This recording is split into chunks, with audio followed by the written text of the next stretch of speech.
আউযুবিল্লাহি মিনাশ শাইতানির রাজিম বিসমিল্লাহির রহমানির রহিম। মঞ্চে উপস্থিত আমাদের নর্থ চব্বিশ পরগনা সভাপতি মাস্টার মনির সাহেব, নসিম সাহেব, আপনার দেওঙ্গা ব্লক সভাপতি, আমরা ইনশাল্লাহ পরিকল্পনা নিয়েছি, আমরা করবো ইনশাল্লাহ। আমাদের সাউথ চব্বিশ পরগনা সভাপতি সুজা ভাই, আমার মুর্শিদাবাদ সভাপতি আসাদুল শেখ সাহেব, সাউথ চব্বিশ পরগনা সাধারণ সম্পাদক আমাদের আবু সিদ্দিক সাহেব, আমার ভাই দানিল সাহেব, আর আমাদের পার্টি নেতা কর্মী যে মঞ্চে উপস্থিত আছেন, আর আপনারা যে আমাদেরকে শুনতে এসছেন, আমাদের কথা শুনতে এসছেন, আমাদের দলের নাম নিয়ে আপনারা সবাইকে আমি সালাম জানাই, আসসালামু আলাইকুম। আজকে প্রথম আমরা এসেছি দেওগঙ্গা, আর দেওগঙ্গার জন্য ওই 5-6 বছর আগে আমার একটা কলকাতা একটা সাংবাদিক বলেছিল আমাকে, ইমরান ভাই দেওগঙ্গা চলে যান, দেওগঙ্গা গেলে আপনি দেখবেন ওখানে কি পরিস্থিতি আছে মিমের জন্য। একটা পশ্চিম বাংলা বড় সম্পাদক বলেছিল আমাকে, এখান থেকে একটা সময় মুসলিম লীগ জিতেছিল এমএলএ, মুসলিম লীগ এমএলএ হচ্ছে এখান থেকে, বলে এখানে চলে আসুন, একবার চলে যান, আপনি যাবেন চা খেয়ে আসুন, ওখানে বাজারে গিয়ে চা খেয়ে আসবেন। দেওগঙ্গা এরকম জায়গা। আলহামদুলিল্লাহ আজকে প্রথমবার এসেছি, আর আমরা যতগুলো এখানে আমাদের পার্টির নেতা কর্মীগুলো বসে আছে, সে কেউ নিজের জন্য নেই, আমরা নিজের জন্য আসিনি, আমরা এসেছি গরিবের জন্য, পিছিয়ে পড়া মানুষের জন্য, দলিতদের জন্য। আমাদের যে মানুষ, যে রাজ্য সরকার কেন্দ্র সরকার যে ওকে বঞ্চিত করে রেখেছে, আমরা তাদের জন্য এসেছি। আজকে যে দেখছি দেওগঙ্গা, যেখানে যেখানে দায়িত্ব নিয়ে বলছি কথাটা, যেখানে যেখানে সংখ্যালঘু মুসলমান বাস করে ওখানে পিছিয়ে করে রেখে দিয়েছে জেলাকে, অ্যাসেম্বলি বিধানসভা ব্লককে পিছিয়ে করে দিয়ে রেখেছে। কারণ আমরা ভোট দিই শুধু বিজেপি বিরুদ্ধে, ঠিক না ভুল বলুন? আমরা বিজেপি বিরুদ্ধে ভোট দিচ্ছি কিনা? আমরা যা ভোট দিচ্ছি, আমরা যে টিএমসি নেতা আসে আপনাদের কাছে কি বলে, কে বিজেপি চলে আসবে, ক্ষমতায় মমতায় রাখতে হবে, এটাই বলে তো? এটাই বলে হয় কিনা? আপনি বলুন। আমরা সারা জীবন দেশে প্রধানমন্ত্রী করেছি, বড় বড় মানুষকে আমার দরবারে চলে এসছে, আমরা প্রধানমন্ত্রী করে দিয়েছি, ভোট দিয়েছি, ইন্দিরা গান্ধীকে দিয়েছিলাম, রাজীব গান্ধীকে দিয়েছি, এখন আমরা বলছি না রাহুল গান্ধীকে প্রধানমন্ত্রী করবো, কংগ্রেসের প্রধানমন্ত্রী করবো। তারপরে আমার দরবারে আগে ছিল কংগ্রেস পশ্চিম বাংলায়, তারপরে এসছে সিপিএম, 34 বছর আমরা ওকে ভোট দিয়ে মুখ্যমন্ত্রী করেছি। তারপরে এসছে আমাদের মমতা বন্দ্যোপাধ্যায়, তারা ছবি ছিল যখন সিপিএম যখন শেষের দিকে ছিল, ওনার ছবিতে ছিল, ছবি নিচে ছিল হাওয়াই চটি পরে 77 প্রতীক, মমতা দিদি ছবিতে ছিল কি না? ছিল তো? আমরা বলছিলাম না, এই ভালো মহিলা আমার জন্য কাজ করবে, আমরা ভর ভরকে ভোট দিয়ে দিয়েছি। আমরা টিএমসি কে, শাসক দলকে তোমরা ক্ষমতা চলে আসে। টিএমসি আসার পরে এখন যখন আমাদের ওয়াকফ বোর্ড বিলে যখন পার্লামেন্টে কানুন তৈরি হয়েছে, আমাদের পশ্চিম বাংলা মুসলমান কোন এই বিলের বিরুদ্ধে যখন পথে নেমেছে, কারণ আমাদেরকে শিখিয়েছে আমাদের কিষান ভাই, কিষান বিল এসেছিল, ওরা প্রোটেস্ট করেছে, কেন্দ্র সরকার নরেন্দ্র মোদী সরকার বিলকে ফিরিয়ে নিয়েছে। তো আমরা আমাদের শিখে যাও কিষান ভাই, আমরা এটা করেছিলাম, আমরা প্রোটেস্ট করবো। আমাদের মুসলমান, আমার ছেলেগুলো সংখ্যালঘু ভাইরা রাস্তা কোন পথে নেমেছে আমার মসজিদ মাদ্রাসা বাঁচাবার জন্য, তার জন্য ওদের উপরে আক্রমণ করেছে রাজ্য সরকার, মমতা সরকার। আমরা বলি তো মুসলমানের সরকার, আমাদের ভোটে মমতা সরকার। আর আজকে মুর্শিদাবাদের 700 ছেলেকে ভিতর জেল করে রেখে দিয়েছে এই রাজ্য সরকার। আমরা বলি মমতা বন্দ্যোপাধ্যায়কে, আমরা বলি টিএমসি কে, আমাদের দল যে মুসলমান যে বলে বিজেপি বিরুদ্ধে ভোট দিচ্ছি ওনাকে, 700 মানুষ আমরা আমাদের ভাইকে জেল করে রেখেছি। যে ভুল করেছে, আমরা একটা দল, আমাদের পার্টির সভাপতি আসাদুদ্দিন ওয়েসি, আমরা আইন সংবিধানকে মেনে চলছি, যে ভুল করেছে ওকে জেলে ভরবো, কোনো আপত্তি নেই আমাদের। কিন্তু আপনি বলতে পারবেন যে 700 ছেলে যাকে ধরেছে তারা সবাই কি দোষী? সংখ্যালঘু মুসলমান দেখে জেলে ভরে দেবে, মুসলমান যখন দেখবে এরা সংখ্যালঘুকে জেলে ভরে দিবে। আমি দায়িত্ব নিয়ে কথা বলছি, আমাদের জেলা সভাপতি যে হয় রাজ্য সরকারের যে সভাপতি করে কে করে যাই করে জেলা সভাপতি তৃণমূল কি আছে এখানে জেলা সভাপতি কে তৃণমূলে আমি দায়িত্ব নিয়ে বলছি এই সংখ্যালঘু এলাকা তো এখানকার জেলা সভাপতি হবে এই থানার এসপি যে জেলার যে এসপি হয়তো এই শাসক দল এটা করে রেখেছে আপনার ব্লকে যে থানা আইসি ওদের কথা শুনে আপনার কথা আমাদের নেতার কোনো কথা কেউ শুনে তো মুসলমান সংখ্যালঘু এলাকায় থানা করবে বড় বড় নেশা আরম্ভ করে দিবে গ্রামে গ্রামে পাড়ায় পাড়ায় এলাকায় নতুন জিনিস দেখছি এখন ক্যামেরা লাগিয়ে দিবে আপনারা দেখেছেন তো ক্যামেরা আমাদের এলাকায় ক্যামেরা লাগিয়ে দেয় ক্যামেরা সন্ত্রাস এরকম মনে হয় আমরা সন্ত্রাস এরকম মনে হয় প্রত্যেকটা গ্রামে গ্রামে ক্যামেরা লাগিয়ে দেয় প্রত্যেকটা পোলে পোলে ক্যামেরা লাগিয়ে দেয় থানা জেলাকে চালায় এসপি কে দিয়ে আর ব্লক চালায় এসি কে থানাকে দিয়ে আর আমাদের ছেলেগুলোকে তুলে নিয়ে চলে যায় থানা আইসি কোন মিথ্যা অনেক অনেক মিথ্যা মামলা হয় তার মধ্যে আমাদের নেতাগুলো কেউ কোনো কিছু কথা বলে আপনাদের এমএলএ আপনাদের এমপি এমএলএ করেছে কোনো কথা বলে না আমাদের জন্য কথা বলার জন্য আমাদের লোক দরকার আপনাদের জন্য কথা বলার জন্য আপনার লোক দরকার যার বুকের আপনার জন্য ব্যথা হয় যে ভাবে আপনার জন্য ওদেরকে দিতে হবে ব্যবসায়ী মানুষকে এমএলএ করবেন না আপনারা যাদেরকে এমএলএ করেছেন তো প্রথম থেকে এখন অবধি দেখে নিন সবাই ব্যবসা করে চলে গেছে নিজের ঘর নিজের বাড়ি করে চলে গেছে ছেলেগুলোকে ভালো বিদেশে গিয়ে পড়াশোনা শিক্ষা করে পাঠিয়ে দিয়েছে আর নিজে ব্যবসা করে আরাম করছে আপনার এলাকায় আপনি বলুন আজকে 15 বছর 20 বছর আগে যখন বাম শেষের দিকে ছিল মমতা বন্দ্যোপাধ্যায় যখন এসছে সেই সময় আপনাদের যে এলাকায় যে প্রস্তুতি ছিল বাজার রোড ঘাট রাস্তা যে প্রস্তুতি ছিল সে আজ পর্যন্ত এরকমই আছে তো যে প্রথম ছিল 15 বছর আগে আজকেও সেই রকম আছে কিনা বলুন আমাদের এলাকায় কোনো ভালো স্কুল নেই আমাদের শিশু আমাদের বাচ্চা তাকে ওর কি শিক্ষা অধিকার নেই নেওয়ার জন্য এটা ভালো স্কুল করবে না ভালো হসপিটাল করবে না চিকিৎসার জন্য আমাদের এলাকায় একটা বসিরহাটে ভালো হসপিটাল করবে দরকার আছে কিনা বলুন আছে তো ভালো স্কুল শিক্ষা দরকার আছে কিনা আপনার ছেলে আমার শিশু যে দেওঘরে থাকে বসিরহাট থাকে ওরা কলকাতা গিয়ে শিক্ষা নিবে কলকাতা গিয়ে শিক্ষা নিবে স্কুলে যাবে তো ভাই আমাদেরকে আমরা যে আপনাদের কাছে এসেছি আমাদের পার্টি পার্লামেন্টারি পার্টি আজকে সীমাঞ্চলে যখন যে বদহালি যে পিছিয়ে পড়া যে রেখেছিল রাজ্য সরকার সীমাঞ্চলের জন্য একমাত্র আমাদের সাংসদ আসাদুদ্দিন ওয়াইসি উনি পার্লামেন্টে বিল নিয়ে এসেছিলেন যে আমার সীমাঞ্চল পিছিয়ে পড়া জেলা আছে ওর জন্য কথা তুলতে হবে আপনাদেরকে আপনাদের রেজলিউশন পাস করতে হবে পার্লামেন্টে একটা এমপি শুধু একমাত্র এমপি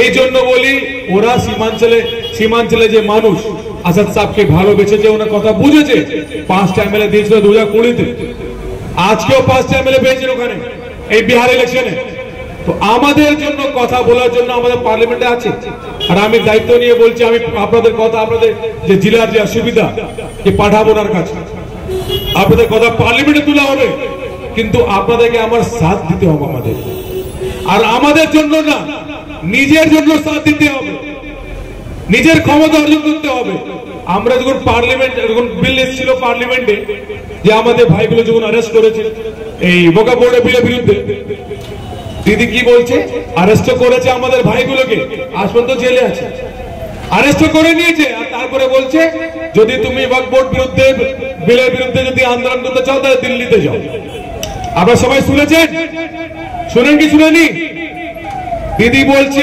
আমাদের ভোট নিয়ে বলছে ওয়াকফ বোর্ড বিরুদ্ধে যে বিল এসছে আমাদের মসজিদের লড়াই আমাদের দরগা লড়াই আমাদের খানকা লড়াই কবরস্থান লড়াই যখন আমরা রোদে আমাদের পথে নেমেছিলাম দিদি বলছে দিল্লিতে গিয়ে আন্দোলন করো দিদিকে বুঝাতে হবে এই রাজ্য সরকারকে বুঝাতে হবে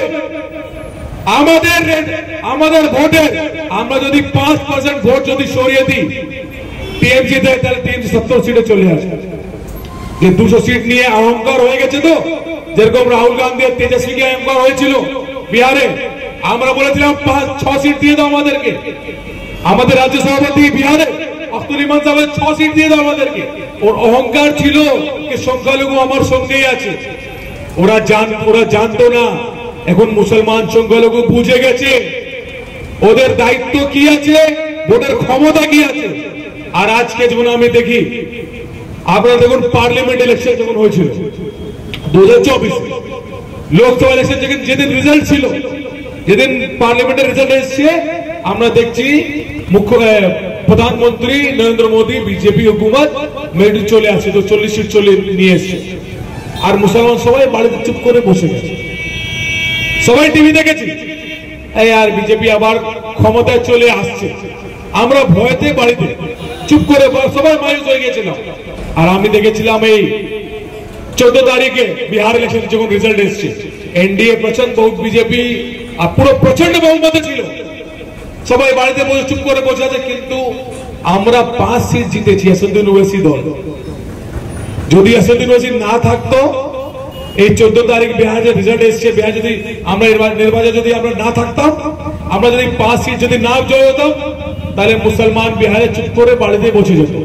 আমরা ওদেরকে মুদ্রা দিয়েছি, তোমরা বাড়ি থেকে বেরিয়ে আসো, অবির খেলো, মিষ্টি খো। আমরা 5টা আসন জয় করেছি।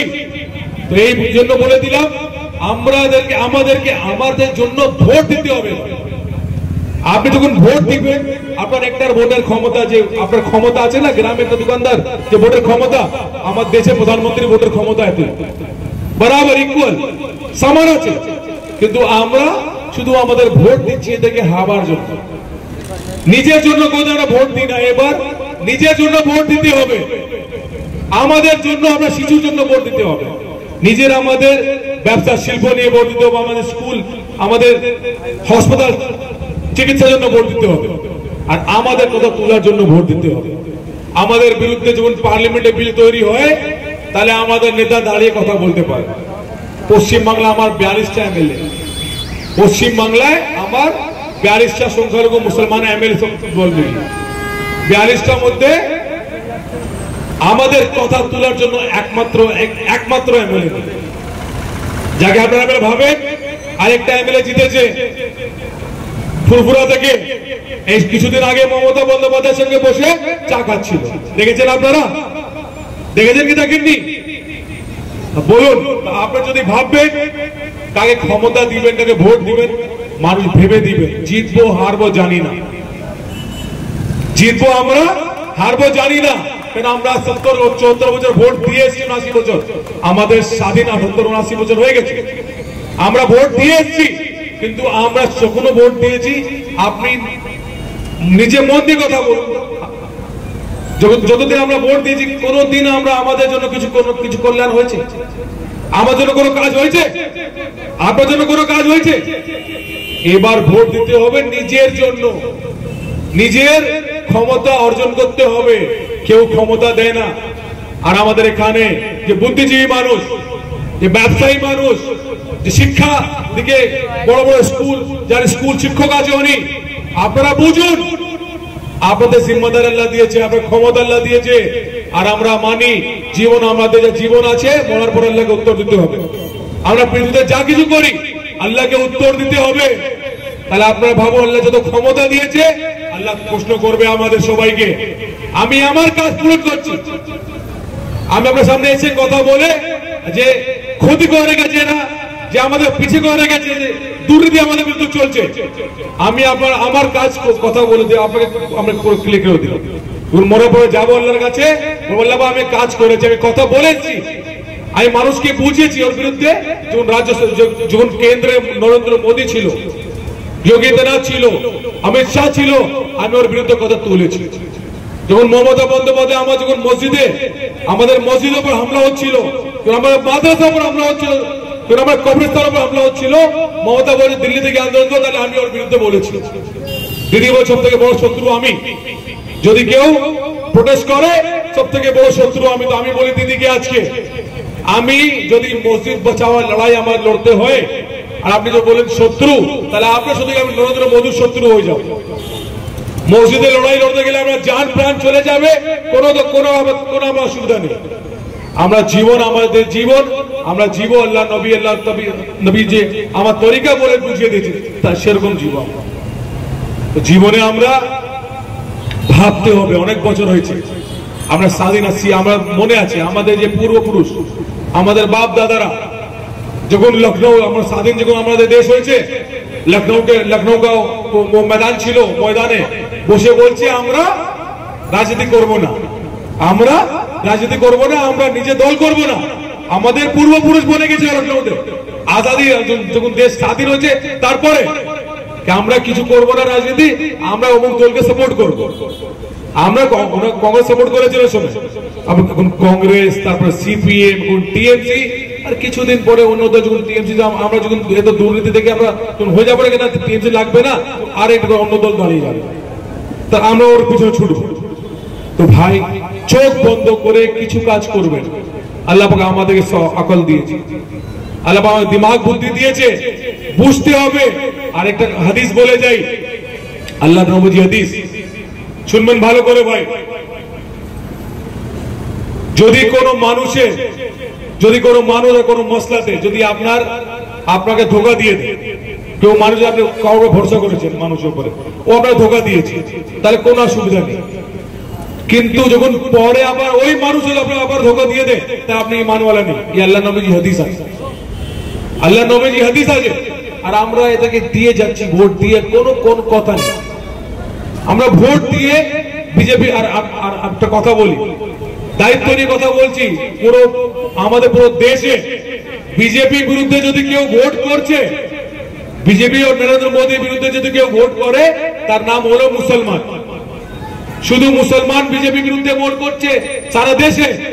আর এরা যা যাদব, আমাদের যতগুলো ভাইরা, নন মুসলিম ভাইরা, সবাই বিজেপিকে ভোট দিচ্ছে, সবাই বিজেপি ভোট দিচ্ছে। আজকে বলুন, আর পশ্চিম বাংলায় টিএমসি আমার শাসক দল, আমরা ভোট দিয়েছি কেন? টিএমসি কে বা আমার বিজেপি থেকে বাঁচা। আর বিজেপি কে চালাবার দায়িত্ব টিএমসি নিয়ে নিয়েছে মমতা বন্দ্যোপাধ্যায়। যা বিজেপি আছে চলছে পশ্চিম বাংলায়, আমার টিএমসি যে করা ভাই, শুনো ভাই, আপনার টিএমসি করা তো শুনুন, করা শুনে দল আসতে হবে না, কিন্তু কথা তুলতে হবে আপনাদেরকে। আজকে যে বিজেপি পশ্চিম বাংলা চলছে, সে মমতা বন্দ্যোপাধ্যায় হাত দিয়ে চলেছে, টিএমসি দিয়ে চলছে। এক নম্বর নেতা, এক নম্বর চেলা ছিল মমতা বন্দ্যোপাধ্যায়ের, কে সে নাম কি? শুভেন্দু অধিকারী। জানেন সবাই আপনারা, মমতা বন্দ্যোপাধ্যায় এক নম্বর চেলা ছিল এক সময়, এখন বিজেপিতে। তারপরে তাপস পাল, আমাদের কলকাতা টিএমসি বড় এমএলএ, টিএমসির এমএলএ ছিল, এখন চলে গেছে কোথায়? বিজেপিতে। তারপরে অর্জুন সিং কোথায় ছিল? টিএমসিতে ছিল এমপি, চলে গেছে বিজেপি। তো বিজেপি চলছে টিএমসি দিয়ে, কেন? আমাদেরকে ভয় দেখিয়ে ভোট নিবে আমাদের মুসলমান সংখ্যালঘু। মমতা বন্দ্যোপাধ্যায় ভয় দেখিয়ে আমাদের ভোট নেবার জন্য বিজেপি চালাচ্ছে, সব টিএমসি নেতা বিজেপি চলে গেছে। আমার কথা শুনুন, মমতা বন্দ্যোপাধ্যায় জানে তাপস পাল চলে গেছে, শুভেন্দু অধিকারী চলে গেছে। আপনারা বলুন তো, যদি শুভেন্দু অধিকারীর জায়গা যদি কোনো আব্দুল রাজ্জাক থাকতো, কোন আব্দুল থাকতো, কোন মোহাম্মদ থাকতো, কোন আদম থাকতো, তাহলে কি বিজেপি যেত? যেত কি যেত না? যেত না। মুসলমান সেখানে সবসময় চলে যাবে, বিজেপিতে যাবে না। আমরা সব থেকে বড় বিরোধী বিজেপি যদি আছে তো আমাদের আছে, আর আমরা সব থেকে বড় বিরোধী বিজেপি। তো মুসলমান কোনদিন বিজেপিতে যাবে না। বড় বড় যে নেতাগুলো রেখেছে, শুভেন্দু অধিকারী, ওরা চলে গেছে বিজেপি। কেন রেখেছো ভাই তুমি? আজকে বুঝে না ভালো করে দিদি, আপনাকে আজকে বুঝতে হবে। আপনি নন মুসলিমকে না দিয়ে মুসলমানকে দিন, ও দায়িত্ব নিয়ে আমি বলছি, ও কোনদিন বিজেপিতে যাবে না, কোনদিন বিজেপিতে যাবে না। কিন্তু আপনার দাস, এই চ্যাটার্জি, ব্যানার্জি সবাই চলে যাবে, এই অধিকারী, পাল সবাই চলে যাবে বিজেপিতে। আপনি থামাতে পারবেন না, আপনি থামাতে পারবেন না। এত এত দুর্নীতি করে রেখেছে, এত এত টাকা করে রেখেছে, কত কত টাকা। আজকে অভিষেক বন্দ্যোপাধ্যায় চোখে যখন অপারেশন হয়েছে, চোখে যে চিকিৎসা হয়েছে, আমেরিকাতে চলে গেছে। আপনাদের এখানকার হেলথ মিনিস্টার মমতা বন্দ্যোপাধ্যায় আছে তো, চিকিৎসা মন্ত্রী যাকে বলে। আর অভিষেক ব্যানার্জি যখন চোখে লেগেছে, ওনাকে পাঠিয়ে দিয়েছে কোথায়? নিউ ইয়র্ক, আমেরিকাতে। আমেরিকাতে গিয়ে ইলাজ করে এসছে, মানে পশ্চিমবাংলায় ইলাজ নেই? আপনি তো পশ্চিমবাংলা মন্ত্রী, আপনি পশ্চিমবাংলা মন্ত্রী, চিকিৎসা মন্ত্রী, আপনি মুখ্যমন্ত্রী, আর আপনার ভাইপো যাবে ইলাজ করার জন্য কোথায়? আমেরিকা।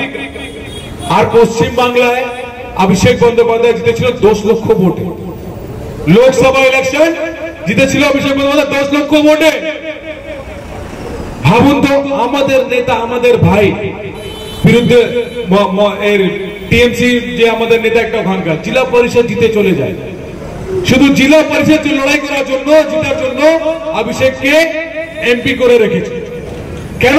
এত যতগুলো গুন্ডামু, বদমাশি, চোর চিটিং ভাই সব করে। ভাই তুই এত কিছু করে, তুই নিজে হোক, এমএলএ হোক, ও চলেছে জেলা ব্যাংকের, ও জানে মমতা বন্দ্যোপাধ্যায় মুসলমান কোনদিন আয় করবে না। আর এখন মমতা বন্দ্যোপাধ্যায় নতুন জিনিস করেছে, দীঘাতে মন্দির, আবার বলছে দুর্গা মন্দির করব। তার আগে 2021 ইলেকশন দেখেছিলাম আমরা, ইলেকশনে নির্বাচনে চণ্ডীপাঠ করছিল মমতা বন্দ্যোপাধ্যায়। দিদি আপনি আমাদের ভোট নিয়ে গেছেন, আমাদের 40% পশ্চিমবাংলা মুসলমান আপনাদেরকে আন্ধ্রা রেখেছে। পশ্চিমবাংলায় সংখ্যালঘু মুসলমান বলে 27%, তো আমি বলছি আমরা 40%। পশ্চিমবাংলায় সংখ্যালঘু মুসলমান 40% আছে। আমরা যাকে, যদি আমরা আমাদের দলকে ভোট দিই, তাহলে আমরা যে সিএম হবে, মুখ্যমন্ত্রী, আমরা বলবে মুখ্যমন্ত্রী উঠো, উঠে যাবে, বলে বসো, বসে যাবে। কিন্তু আমরা আমাদের ক্ষমতা দেখিনি। আজকে হায়দ্রাবাদ, তেলেঙ্গানাতে আমাদের 7টা এমএলএ, only 7, আমরা 7 এমএলএ তেলেঙ্গানা, মহারাষ্ট্র, হায়দ্রাবাদে। আমাদের সিএম কে বলি সিএম উঠো, কুর্সি থেকে তো উঠে যায় সিএম। হ্যাঁ বলো তো, সব কি বলছো? বলে বসো, তো বসে যায়। সংখ্যালঘু যে আমাদের মান্ডি ফান্ড, ওখানে তেলেঙ্গানাতে শুনবেন ভাই ভালো করে, যে আমার টিএমসি ভাই আছে, টিএমসি করে, ওরা আপনারা শুনবেন, তেলেঙ্গানাতে 9% সংখ্যালঘু মুসলমান বাস করে, পুরো তেলেঙ্গানা স্টেটে। আর পশ্চিমবাংলায় 40%। তেলেঙ্গানায় 9%, এখানে 40%। তেলেঙ্গানায় 2400 কোটি টাকা মাল্টি সংখ্যালঘু ফান্ড আছে। কত? 2400 কোটি টাকা। আর পশ্চিমবাংলায় 3-350 কোটি টাকা, 400 কোটি টাকা করে রেখেছে। আর তাতেও ফান্ড আমার সেন্ট্রাল গভর্নমেন্ট পাঠিয়ে দেয় ফিরে, বলে এখানে দরকার নেই, আমাদের কোনো দরকার নেই মাল্টি ফান্ডে, পাঠিয়ে দেয়। ভাই আমাদের স্কুল কে করবে? ওই ফান্ড আমাদের। আর দায়িত্ব নিয়ে কথা বলছি, পশ্চিমবাংলায় যেখানে যে সরকার আছে, ওকে বোর্ডের সম্পত্তি আমার ওরা লুট করে খেয়েছে। আজকে পশ্চিমবাংলা মমতা বন্দ্যোপাধ্যায় আছে, টিএমসি নেতারা, টিএমসি এমএলএরা এত আমাদের বোকাবে সম্পত্তি, যে আমার আল্লাহ নামে সম্পত্তি পুরো খেয়ে কবজা দখল করে রেখেছে। এই জন্য কথা আমাদেরকে তুলতে হবে। ইনশাল্লাহ আগামী দিন আমরা আবার আসবো, আর ইনশাল্লাহ সময় পেলে আমরা এখানে শুধু মিটিং এ আসবো না, চা খেতে আমরা বাজারে আসবো ইনশাল্লাহ। আমার বাড়ি কলকাতা, আমার 1 ঘন্টা লাগবে, চলে আসবো চা খেতে আমরা এখানে। আজকে এসছি আপনাদের জন্য, আগামী দিন আবার আসবো। আর আপনাদেরকে সবাইকে এটা দায়িত্ব নিয়ে কথা বলে যাই, আপনারা আমাদের সাথ দিন। যে পার্টি পার্লামেন্টারি পার্টি, যার এমপি আছে, তাকে সাপোর্ট করুন। অনেক লোক আপনার কাছে আসবে, টিএমসি বিরুদ্ধে কথা বলার জন্য অনেক মুসলমান আসবে, দায় টুপি, অনেক দূর থেকে আসবে, জয়পুর থেকেও আসবে, ওখান থেকে দরগা শরীফ থেকে অনেক লোক আসবে। কিন্তু ভাই কথা বলে দিই, পার্লামেন্টারি পার্টি যে আপনার কথা পার্লামেন্টে তুলতে পারে, ওনাকে সাপোর্ট করুন। আপনাদের গ্রামের কথা, আপনার এলাকার কথা পার্লামেন্টে পৌঁছে দিব। আর আমাদের এখানে যতগুলো আমাদের পুলিশ ভাই আছে, সবাইকে ধন্যবাদ জানাই। আপনারা ভালো করে ম্যানেজ করেছেন, আগামী দিন আমাদের সাপোর্ট করবেন। আমাদের বিরুদ্ধে যদি কোনো কাজ কেউ করে, আমাদের কর্মী যদি টাচ করে, তাহলে তার বিরুদ্ধে যে মিথ্যে যদি কেস করে, তাহলে আমরা সবার ব্যবস্থা নিয়ে নিই। আলহামদুলিল্লাহ আজকেও এখন কিছুদিন আগে একটা থানা আইসি ট্রান্সফার করে এসেছি আমাদের জন্য। আমার প্রোগ্রাম আটকার চেষ্টা করেছিল, আলহামদুলিল্লাহ ওরা ট্রান্সফার হয়ে গেছে। তো বলে দিলাম, আপনারা সবাই আমার সঙ্গে থাকেন। আমার যদি কোনো ভুল হয় তাহলে ক্ষমা করবেন। আগামী দিন নিশ্চয়ই আপনাদের কাছে আসবো। আসসালামু আলাইকুম। অসংখ্য ধন্যবাদ।